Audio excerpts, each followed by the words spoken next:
All right, picture this. London, 1858. Not the charming, posh London you might be thinking of. No, this London smelled, well, let's just say it smelled like 1,000 rotten eggs marinated in sewage, left out in the summer sun. It was called the Great Stink, and trust me, it lived up to the name. Now, you might be thinking, oh, a little smell. What's the big deal? Well, my friends, it was far from a little smell. It was an apocalyptic, nostril-searing, city-wide catastrophe. You won't believe what happened. So, how did London get to this point? Well, imagine this. The Thames River, the lifeblood of the city, right? It was also, at this point, the city's giant open-air toilet. And I mean giant. See, London's population had exploded and they hadn't quite figured out the whole modern sanitation thing.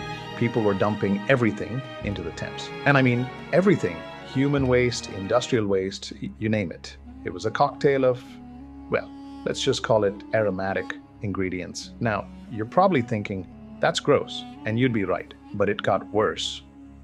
Then, in the summer of 1858, a heat wave hit, and not just any heat wave, a heat wave that made the Thames, well, let's just say it fermented. Now, the heat made the river release all those lovely gases, and it was like, imagine opening your fridge and finding that forgotten container of leftovers that's been there for, well, let's just say a while, but multiply that by the entire city, and then add the smell of 1,000 horses, because, you know, it's the 1800s, and then add a dash of, well, you get the picture. It was a sensory assault, a full-on, nose-punching smell fest. Now you might think, people just held their noses and got on with it. Nope. The smell was so bad it was affecting everything. Parliament, the very heart of the British Empire, was basically shut down. Members were holding handkerchiefs soaked in disinfectant, and some were even fainting. They were debating important issues like, how do we make this smell stop? And they were doing it while trying not to vomit. Imagine that. Order, order, and someone get me a clothespin for my nose. It was a disaster. Enter Joseph Bazalgette, a brilliant engineer. He basically said, right, this is ridiculous. We need a proper sewer system.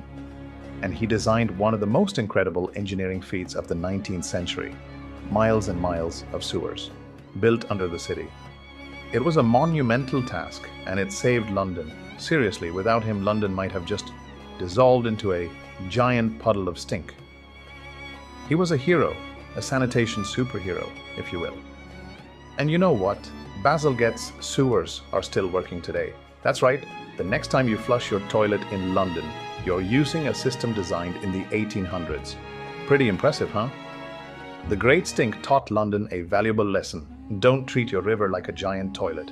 And it showed the world that even the worst problems can be solved with a bit of engineering genius and a lot of determination, and maybe a gas mask. So, there you have it, the Great Stink of London, a smelly story with a happy ending.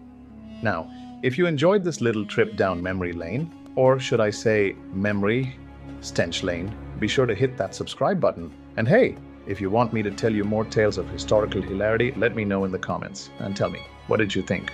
Was this too smelly for you? What can I do to make the next video even better? Your feedback is like gold to me, or maybe like a breath of fresh air after a great stink. Thanks for watching, and remember, history doesn't have to be boring. It can be, well, a bit stinky, but always entertaining.